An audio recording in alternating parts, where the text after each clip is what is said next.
الرحمن الرحيم وبه نستعين والصلاة والسلام على سيدنا محمد وعلى أهل بيته الطيبين الطاهرين.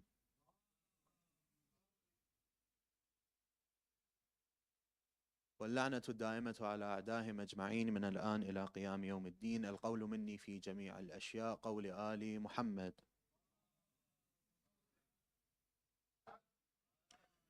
فيما أسروا وما أعلنوا وفيما بلغني عنهم وفيما لم يبلغني. First of all, Assalamu alaikum wa rahmatullahi wa barakatuh. It is an absolute honor to be back here in Wollongong. I've always said this, that probably the best places, or the place where I'm most comfortable and most feel like a home, is Wollongong. So thank you again for having me. And tonight, inshallah, we'll be talking about the martyrdom of Imam Rida alayhi salam. Many people have overlooked the truly important role of Imam Rida alayhi salam, especially giving the context of what he had to go through. He was presented with a challenge that no other Imam before him or after him was presented with. And that is to be part of the political ideology of his enemies. Imagine your forefathers, their enemies tell you to join them. And the Imam joined. So that was a situation that was unprecedented. And a very dangerous game that the Imam had to play politically, especially regarding him fulfilling his roles as an Imam, while at the same time being the crown prince of the Abbasid Empire.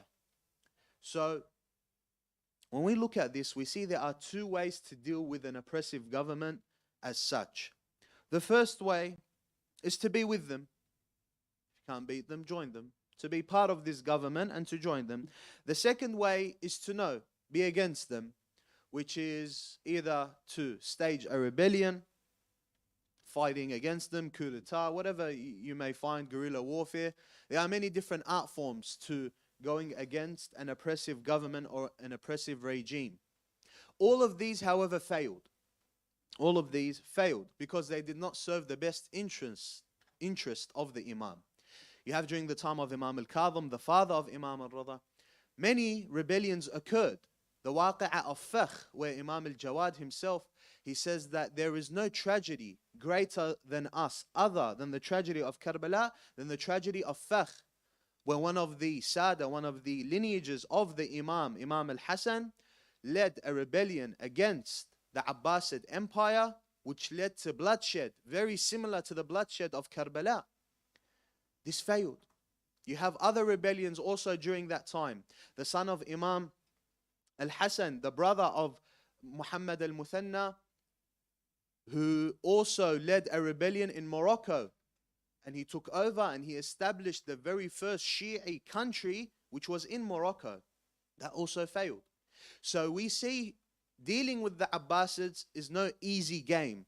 We cannot forget, at the end of the day, these people were leading attacks and wars against Europe. Were leading attacks and wars against Rome during the time of the Romans. They were a stronghold. They had many countries under their name. They were strong in terms of artillery, in terms of weapons, in terms of soldiers. This isn't an easy game to be played at, especially dealing with rebellions. However, the Imam dealt with it in another way. And that way was to join them in an undercover matter.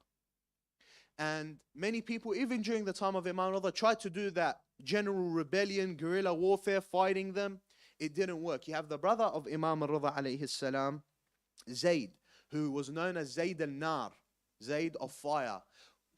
What he used to do is within the country or the empire of the Abbasids, he used to burn their houses and used to burn them down. Imam al-Rida condemned him and he fought against him. Imam al-Rida himself, against his own brother.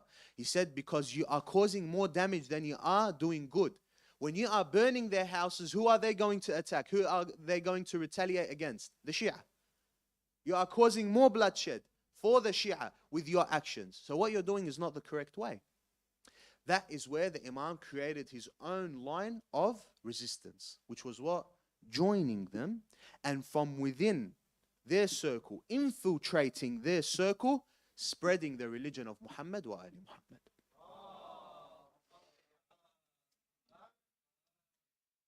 Because at the end of the day, if the Imam did not accept this proposition from Al-Ma'mun, we have to understand Al-Ma'mun is very smart. Ma'mun is knowledgeable and he is smart. He said the best way, keep your friends close, but your enemies closer. He brought Imam al-Rida and he brought him very close to Al-Ma'mun. Because he thought that al-Rida will join me, however, I will have complete control over him. And at the same time, if Imam al-Rida was to deny or was to reject this offer, Al-Ma'mun would have had a very, very strong argument against the Shia. He would have said, you Shia say that this is rightfully for the Imam. However, I offered him to be the crown prince of this and he denied and he rejected. So don't come and tell me that, oh, my Imams are supposed to be the rulers. So the Imam was almost forced into this, but at the same time, he took major advantage of this choice to be the crown prince of the empire. Now we look at the way that the Imam took advantage of this in 5 different steps. The first step is where the Imam spread the religious knowledge of the Ahlul Bayt. Before that, Imam Rida was in Medina, in the mosque of the Prophet. If he was to do his lessons, his teachings, 100, 200 people would attend. Go say 1,000 people, 2,000 people attend. However, when he joined Al-Ma'mun, the numbers were very different. You have the best example is just on his way. After he was forced and he accepted, just on his way to go to Al-Ma'mun, he stopped at a land called Nayshabur, which is in modern day Iran. In this land in Nayshabur, he spread the hadith of La ilaha illallah hisni, faman dakhala hisni amina min adabi, where the golden line, the golden chain of narration, where it would go back from his forefathers, from the Prophet to Jibreel to Allah. They said that this hadith that the Imam said on that day in Nayshabur, 10,000 pens wrote it on that day. That means what? 10,000 narrators, not just people, there were way more people there, but 10,000 pens narrated that very hadith from the Imam. Much more exposure, much more of an opportunity to spread the knowledge of Ahlul Bayt alayhim salam. And you also have the point of spreading the knowledge of Ahlul Bayt, such as the tragedy of Imam al-Hussein.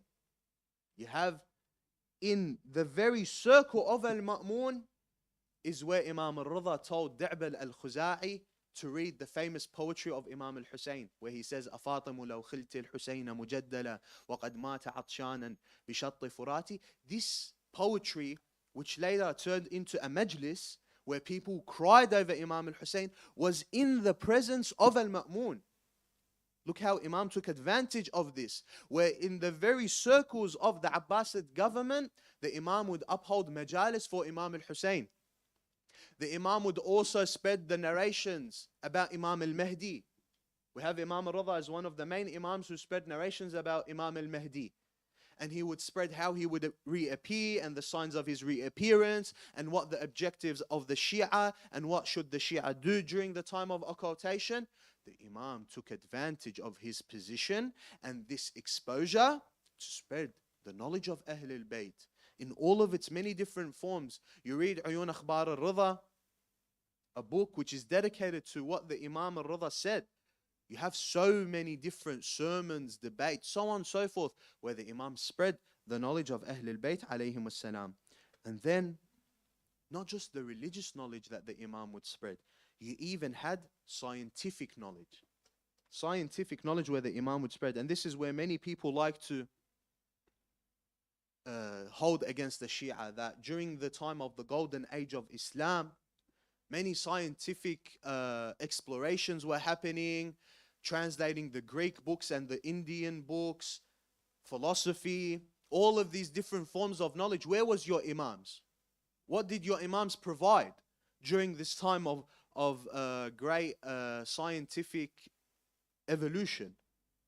We have what is known as the golden letter of Imam al-Rida alayhi salam. This golden letter of Imam al-Rida alayhi salam happened where Al-Ma'mun was sitting with the doctors of the time, the practitioners of the time, and they were speaking about medicine in a general form. Imam Rida was quiet. However, Al-Ma'mun insisted that Imam Rida would chime into the conversation. That is where Imam Rida started speaking. And that from that, they wrote a letter. And Al-Ma'mun ordered those who wrote the letter for it to be written in gold, for how important it was and the level of knowledge that it had that preceded its own time. And the importance of this book, this medicine book, it's a medical book, is that it is the first book to be written by Muslims on medicine. The first book that the Muslims wrote about medicine was the book of Imam al-Rida, the Golden Letter. People say it was Al-Razi, Abu Bakr al-Razi, that wrote the first medical book, but Al-Razi was in the 3rd century. Imam al-Rida was in the 2nd. So Imam al-Rida was before Al-Razi, who they claim to be the first man who wrote a medical book, or the first Muslim to have written a medical book. But furthermore, you have that it isn't just a general medical book. It is a very specific type of medical book, and it is what is known as a preventative medical book. Usually, medicine, it's a curative type, where you have a disease and I will cure it for you. However, Imam al-Rida's book was a preventative type, the measures that you would take to prevent yourself from getting any form of disease or sickness or illness. And in this aspect, Imam Rida was well and truly the first, not only Muslim, but the first person in history to write a dedicated medical book, which is what? Preventative, not curative. Because people believe that the book known as Regimen Sanitatis Salernitanium is the first preventative medical book, which was written in the 12th or 13th century. Imam Rida wrote his book in the 2nd century. And furthermore, the book in of itself was only 8 pages. Scribed, it was 8 pages. But printed in the modern printing form, it will probably be 20 pages. A very short book, however, very extensive, very detailed, regarding it being short. So, you have this book. There is a doctor by the name of Muhammad Ali Al-Bar. He is from the other school of thought. However, he investigated this book, this letter of Imam Rida alayhi salam, and he said, as a practitioner, I can conclude definitively that this book was ahead of its time. This book was way ahead of its time. However, he makes a misconception where he says that this is only because Rida learned from the Greek medical books and the Indian books. And that is the only way he had this knowledge, for him to be able to have such extensive knowledge on medicine. Number one, we say that during the time of Imam Rida was in its very early stages of them translating the medical books from the Greek and from the Indians. It was in its very early stages. And it's not like today where there are institutions where they translate the different books and scribes of medicine and they can print several books per year. Back then, they would be lucky if they would print 1 book a year, translating it from the Greek or from the Indian books into Arabic. Secondly, where did Imam Rida learn from? No one, and this is the beauty about Ahlul Bayt, no one can say, and it is not present in history, where they would say that the Imam had a teacher. Imam al-Jawad, the son of Imam al-Rida, at the age of 8 and 9, was holding debates against the grand scholars of the Muslims and the Christians and the Jews while he was 8 years old. They would ask Al-Ma'mun, who was alive at that time, from where did he learn this? Who was his teacher? Al-Ma'mun would answer them. He said, well unto you. He's 8 years old. Even if he had a teacher, how long is he going to teach him that he has enough knowledge to beat people that are 70 and 80 years old who have spent their life in their different and respective forms of knowledge? He is 8. And there is nowhere in history that says our Imams had a teacher. So it shows that their knowledge is special. Their knowledge isn't from man, but it is divine. This is the knowledge of Muhammad wa Ali Muhammad.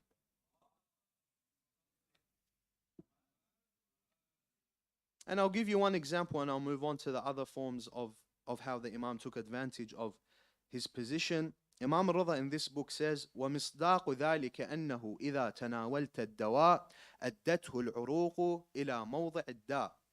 The Imam says that these vessels are the pathways that connect the king and the workers in both directions. The Imam simplifies this idea by saying that when you take your medicine, you have the king at the heart. The heart is the king, and the veins are the workers of that king. So when you take the medicine, the king is what sends through this medicine throughout the entire body. What does the Imam describe right then and there? He describes the circulatory system. When was the circulatory system first discovered? Where people first started learning about how the veins work and how the blood pumps through the heart. It was first discovered by Dr. William Harvey, an English physician who lived in 1628 in the 17th century. Imam Rida was in the 2nd century. And he describes the circulatory system beautifully and very simply. This is just one example. However, if you read the book, you will find many gems that only recently medicine has reached in conclusion of. Moving on to the other way that the Imam took advantage of his position, and that is by spreading the knowledge of Ahlul Bayt, not only religious, which we spoke about, not only scientific, but also as a lifestyle. How do we integrate religion in our lifestyle? Many people during that time and even before struggled, and even today we see this. How do we integrate our religion within our lifestyle, within our day-to-day? We always feel like religion is very separate to who we are. Because when we live day-to-day, we're working, we're studying. Rarely is religion mentioned. Rarely is religion integrated into our daily lives, unless once a week we go to the mosque for a lecture. And that is it. We don't really know how to integrate it within our daily life and find the balance. You know, the problem with us is either we go to the other side of the scale where we are too religious in the sense that you overwork yourself. You pray your wajib prayers, however, you add the mustahabbat, you add the extra du'as, you add all of these extras. You do that for a good period of time, but then you burn out. And not only do you stop the recommended, you also stop the wajib because you overburnt yourself. There is the extreme from one end, then there's the extreme from the other end, which is not being religious at all, not praying at all, not attending the gatherings or learning the knowledge of Ahlul Bayt at all. This is where the Imam brings a beautiful hadith where he says, اجتهدوا أن يكون زمانكم 4 ساعات. The Imam says, strive that your day is 4 hours. 4 hours meaning 4 different breaks.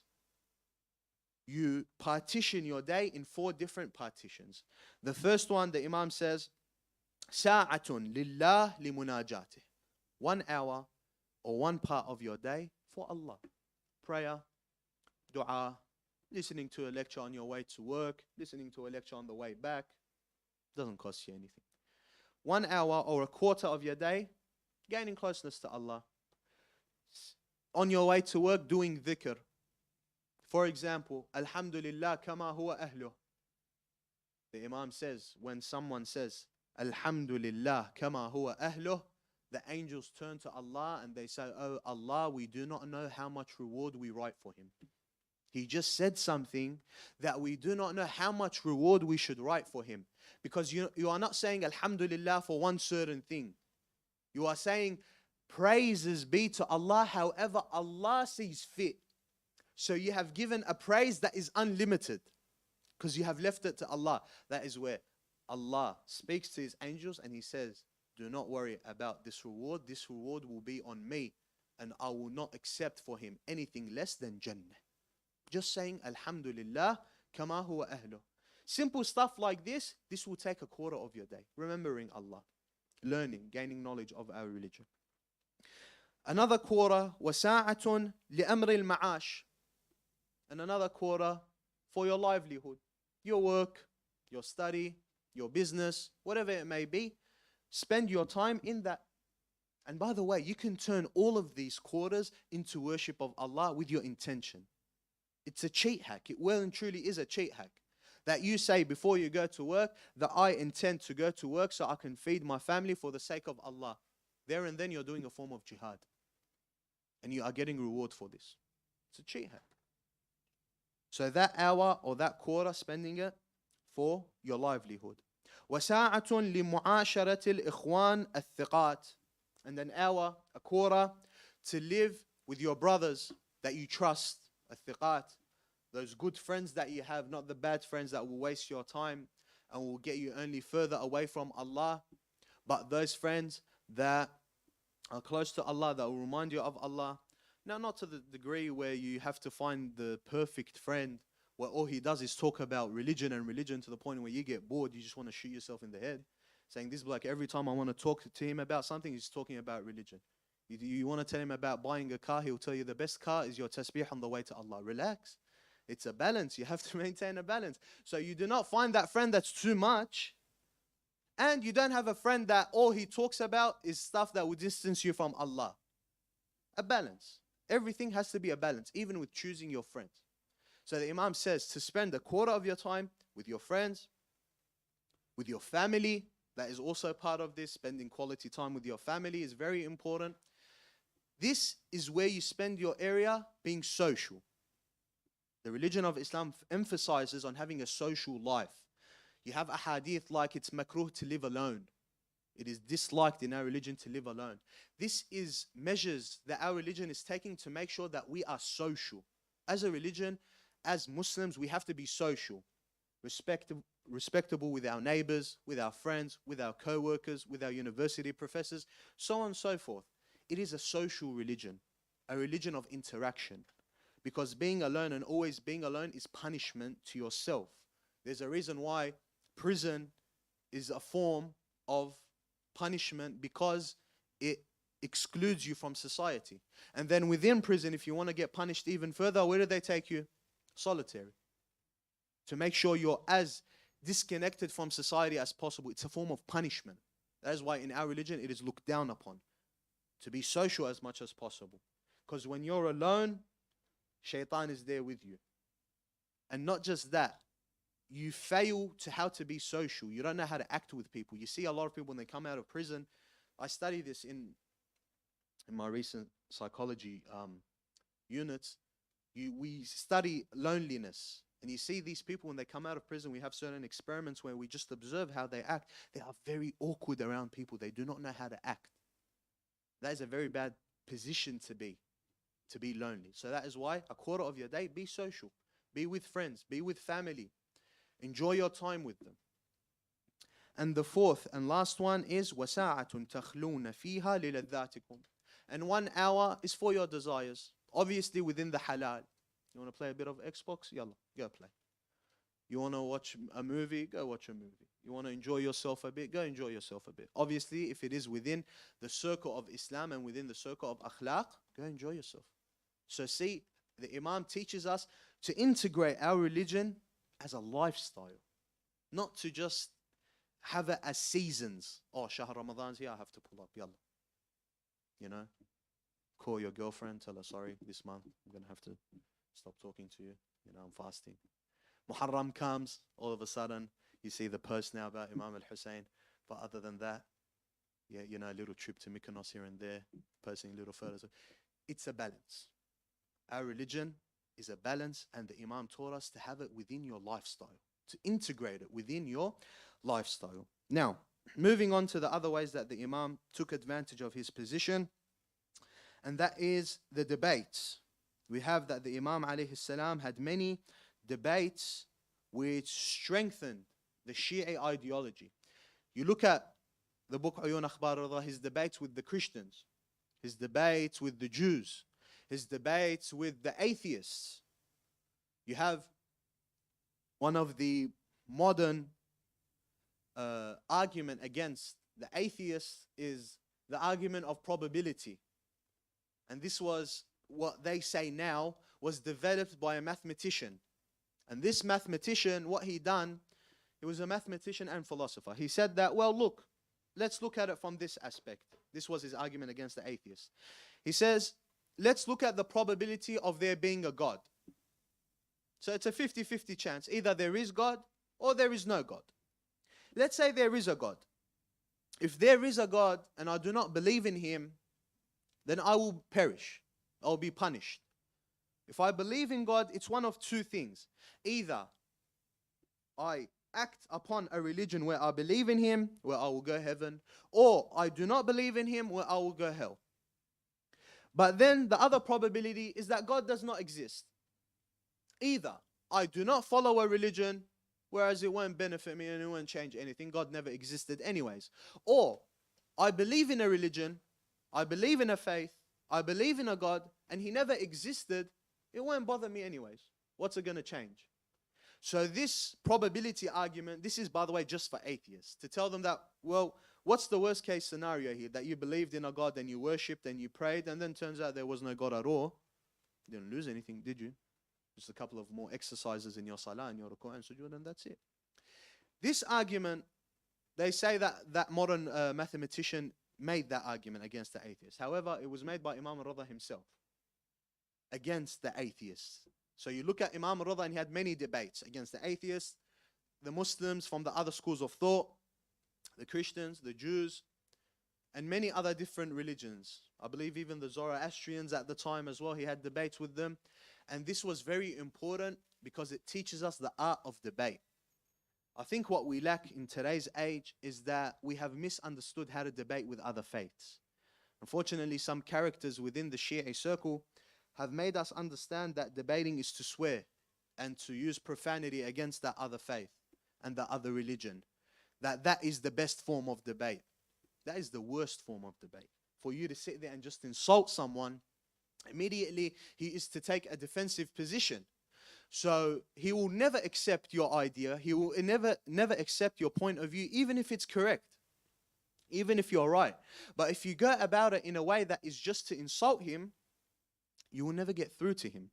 And there are many different ways of debate. It's an art form. And Imam Rida sees it perfectly and views it perfectly. In one of his debates, alayhi salam, he shifts his tone of debate in the middle of the debate. He starts it off by targeting the weak points of his ideology. That's how he starts off. He starts off by targeting his weak points of his ideology. Then he builds on top of that by saying, where you are weak, where you have the weak points, my faith has the strong points. Where you lack, I don't. Showing him that there is a difference between my faith and yours. This is where you lack, I never lack in that aspect. It's an art form. And unfortunately today, certain people in the media who are Shia, unfortunately, when they debate, they like to disrespect. They like to swear, insult, and they are only known because they are funny and people laugh at them. But that is no way to bring anyone to the faith of Ahlul Bayt. Look at the debates of Imam Rida alayhi salam. The way that he would debate with akhlaq, he would debate with respect. And he had an art form to debate. Debating is not just having the knowledge. You can have the knowledge and still lose the debate. It's an art form. It's a psychology battle. It's a psychological battle, a debate. It's truly a war that you are waging against the other side, but in a psychological manner. So this in of itself is an art form that we have to learn. And Imam Rida showcases that perfectly within his debates. Now, moving on to the fifth and final aspect where the Imam took advantage of his position was that he targeted many deviant ideologies, not just within the Muslim circle, but within the Shia circle. Now, for many years during the time of Imam Rida and even before, there was an attempt, an assassination attempt against the idea of Islam and Shiism. And this was a very cunning plan, by the way. This originated from Muawiyah's times, and even before Muawiyah's times, by the way, where the Holy Prophet himself, this is during the Prophet's time, he says, قَدْ كَثُرَتْ عَلَيَّ الْكَذَّابَةِ وَسَتَكْثُرْ فَمَنْ كَذِبَ عَلَيَّ مُتَعَمِّدًا فَلْيَتَبَوَّأْ مَقْعَدَهُ مِنَ النَّارِ. The Prophet says, there are a lot of liars in my time that lie in my name, that use my name to lie. And after me, there will be even more liars. So whoever lies in my name, let him prepare his seat in the hellfire. Well, you say, how bad can it get that people would lie in the name of the Prophet? Maybe they would lie to get a bit more money. Maybe they would lie to get a little social position. No, it was bad. It was very bad. I'll give you two examples. One by the name of Ibn Abil Awja. This is during the time of Imam Rida. He was known as someone who would lie in the name of the Ahl al-Bayt and would insert narrations in the name of Ahl al-Bayt and deviate the people. He got caught. Once he got caught, they were about to assassinate him. They were going to kill him. Before he died, he says, since you guys have caught me and I'll definitely be killed, let me tell you what I have done. He says, أما إنكم إذا قتلتموني فقد وضعت فيكم 4,000 حديث. He said, I have placed 4,000 narrations. أحرم فيه الحلال وأحل فيه الحرام. Within these 4,000 narrations, I have made halal haram and I have made haram halal. And I have inserted them within the midst of the narrations. 4,000 narrations. Just this man has inserted, and they were all fabrications and lies in the name of Ahl al-Bayt. This shows that this is a whole society, a whole entire ball game where people are, just one person is placing 4,000 ahadith. The second example is Al-Mughira ibn Sa'id, where the Imam al-Sadiq himself says, كان المغيرة بن سعيد يتعمد الكذب على أبي ويأخذ كتب أصحابه وكان أصحابه المستترون بأصحاب أبي يأخذون الكتب من أصحاب أبي فيدفعونها إلى المغيرة. I don't want to continue the hadith in Arabic, I'll translate it. Imam al-Sadiq says that Al-Mughira used to lie in the name of my father, Imam al-Baqir. How would he do this? He would get the books of the companions of Imam al-Baqir. He would go to them, he would tell them, can I please borrow this book? Because the companions of Imam al-Baqir would write the narrations of Imam al-Baqir and the teachings of Imam al-Baqir, and they would have it in books. Al-Mughira would say, can I borrow these books? I just want to read them. I want to, understand something that I forgot to learn. He would get the books from the companions of Imam al-Baqir, and he would add a couple of pages to them, and he would place lies, and then he would give it back. So then anyone who would read these books would think that these are the companions of Imam al-Baqir that are placing these lies and fabrications in the name of the Imam. Lies and fabrications. What are these types of lies? One of them, and this is a problem that we deal with today, by the way, is al-ghulu. Ghulu is what? To place the Imams in a status that Allah has never placed them, and they themselves have not spoken about. For example, to say that Ali Khaliq, Ali is a creator. Ali Raziq, Ali is a sustainer. This is a form of ghulu. And we have that Imam Rida battled this. We have in the hadith where Imam Rida speaks about this, he says, يا ابن خالد إنما وضع الأخبار عنا في التشبيه والجبر الغلاة الذين صغروا عظمة الله تعالى. That these ghulat have lessened the greatness of Allah by them putting us at a status equivalent to Allah.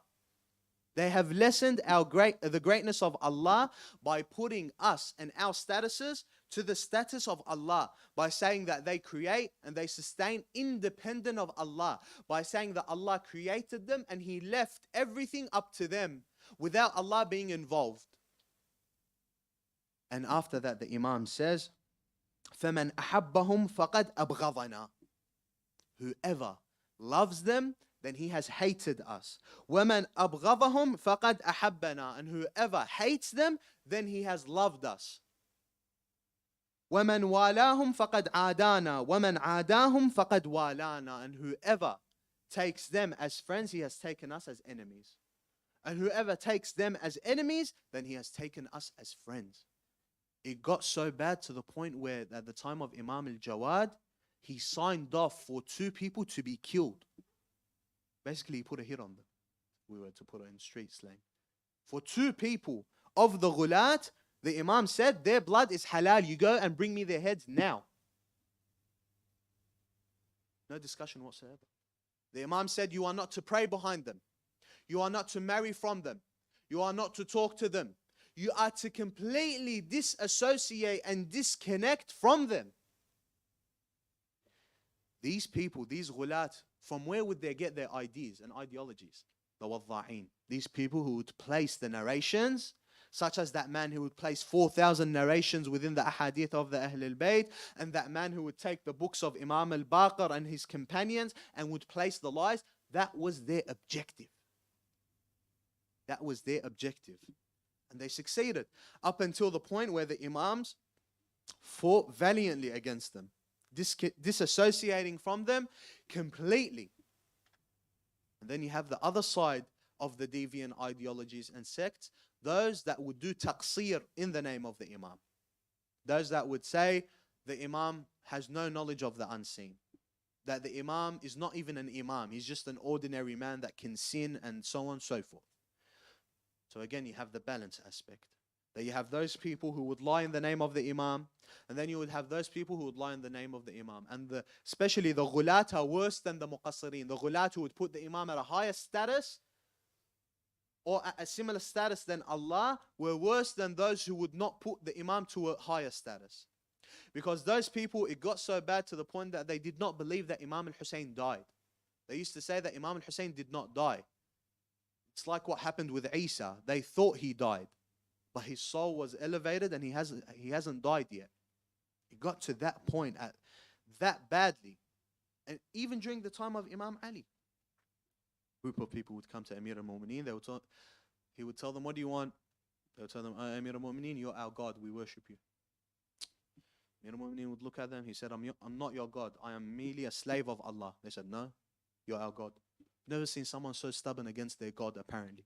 They said, no, you're our God. Khalas. No argument. Imam Ali said, I am not your God. I am a servant of Allah. I am not God. They said, no, whatever you say, I don't care. You're my God. You know what Imam Ali done? He put them in a ditch and he burnt them. He burnt them alive. The Imams were very, very strict against these type of accusations. Because you have in the Quran, what does Allah speak to Isa? He tells him, are you the one that told the Christians to worship you instead of me? He said, Subhanallah. He said, I would never do such a thing. The Imams were very scared of this and made sure that anyone who would place these lies in the name of the Imam would make sure they would be punished. And unfortunately today, some of the shabab, they have adopted this ideology, where Ali creates without the need of Allah, Ali sustains without the need of Allah. This is dangerous. That Allah created the Ahl al-Bayt and He left them to do whatever they please, and Allah has nothing to do with it anymore. He went and retired. That is a very dangerous ideology, and unfortunately, it is coming up today. Reason why? Our youth are emotional. When it comes to religion, you can never be emotional. Be analytical, not emotional. When they become emotional, they see that these people who speak like this, or they are placing the Imam at a high status, that means they love the Imam. And because it means that they love the Imam, I will join them. And then they become emotional. And when their emotions get attached, they become very defensive. And then they get angry. And then they get bitter. And then they get stubborn. Where they say that I don't need to attend the majalis anymore. I know more than the sheikh who speaks. I know more than the person who wears the turban. I don't need their knowledge. They begin to rebel. Because it sounds nice. The idea of, oh, I love the Imam so much that I'm saying he creates. That's how they say it. And anyone who doesn't believe doesn't love the Imam. It's a very smart tactic. And unfortunately, some of our youth have fallen into that trap. And they fall into these beliefs and they become emotional. With your religion, do not become emotional. See both sides of the fence. Look at this person and his arguments, and look at that person and their arguments. Compare. Contrast. Have the Quran and the majority of the words of Ahl al-Bayt as a reference and as a guide. Never become emotional with these types of things. And we see this from the youth who before were never religious, and then they straight away jumped into the heart of their religion, and then they think they are better than everyone. And then once arrogance gets involved, forget about it. So the Imam ensured that he took advantage of his position, spread the knowledge of Ahl al-Bayt, both religiously, scientifically, making sure that the lifestyle of the Muslim was the balanced lifestyle, by making sure to teach us how to debate and the art form of debate and the points to make against the Christians or the Jews or the other sects of Islam, and how to debate respectfully, and by also to fight against any deviant ideologies by exposing them, by not believing in them, by protecting our youth, by protecting our sons, our daughters, our brothers, our sisters from any deviant ideologies that are not placed by the Quran and the Ahl al-Bayt themselves. اللهم عجل وليك الفرج والعافية والنصر واجعلنا من أنصاره وأعوانه ومن شيعته ومحبيه وإلى أرواح المؤمنين والمؤمنات. رحم الله من قرأ سورة المباركة الفاتحة مع الصلاة على محمد وآل محمد.